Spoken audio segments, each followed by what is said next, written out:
Hi, I'm Lewis. I am a former PT and current strength and conditioning student at UCLan. In this video, I'm going to be taking my athlete, Chloe, through a series of lower body plyometrics. Plyometric exercises help to improve explosive power, speed and agility. They are even more effective when coupled with your functional compound lifts.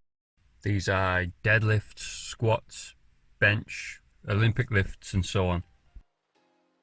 First and foremost, let's get warmed up. A bit of movement to raise the heart rate. And a proper warm-up is important for these.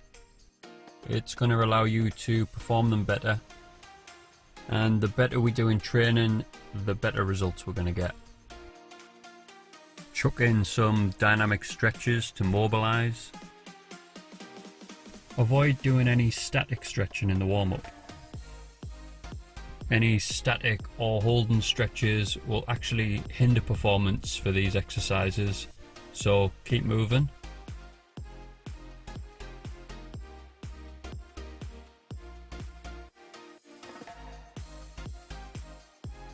And some more explosive stuff to potentiate.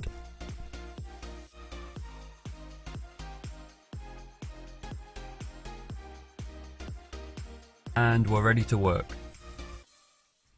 For the first exercise, we're going to do some box jumps. To do these properly, we want to set up with feet shoulder width apart. Pop a squat, and once you hit half squat, immediately jump onto the box. Step back down from the box, don't jump. Preserve as much energy as you can so we can put it all into the jumps. For reps and sets, we're just going for 2 to 5 reps at maximum effort. 3 to 6 sets with a full rest in between. Plyos, we're not trying to get out of breath. These are not aerobics. We want every rep to be at maximum capacity. Next up with the box is depth jumps. Set up with feet shoulder width and toes close to the edge. Step off the box, let yourself drop, don't waste energy jumping down. Explode off the ground immediately and propel yourself as high as you can.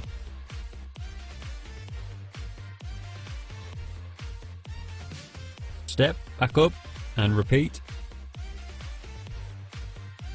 And it's the same rep ranges across all these exercises.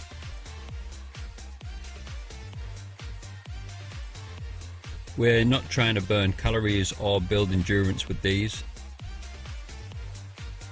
These plyos work by increasing neuromuscular performance, reinforcing motor patterns, training the nervous system and improving neural efficiency, essentially programming our muscles to fire faster and building explosive power. And a final one with the box, we're going to do lateral push-offs. Start with your left foot on top of the box. We're then going to push through our left leg to spring up as high as we can. Land with both feet on top of the box. And repeat from the opposite side.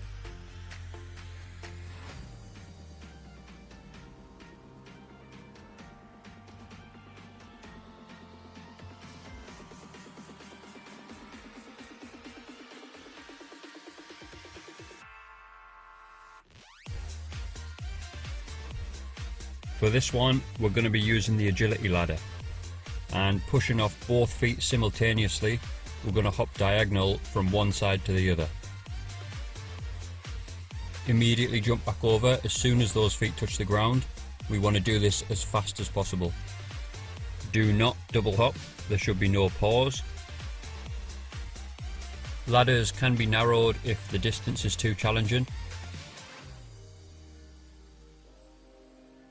But it's really just for guidance. The agility ladder isn't necessary. You can even use a marked out line on the grass.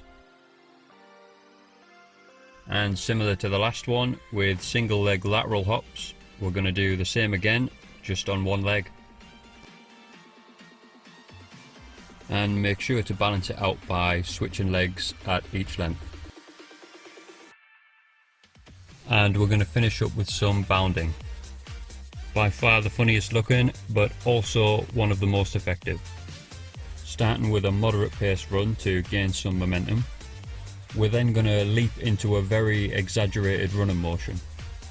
Push through the feet as hard as possible and cover as much ground as you can with each stride. This one is so effective at improving stride length and increasing sprint speed. And that concludes the main workout. And now is a good time for those static stretches.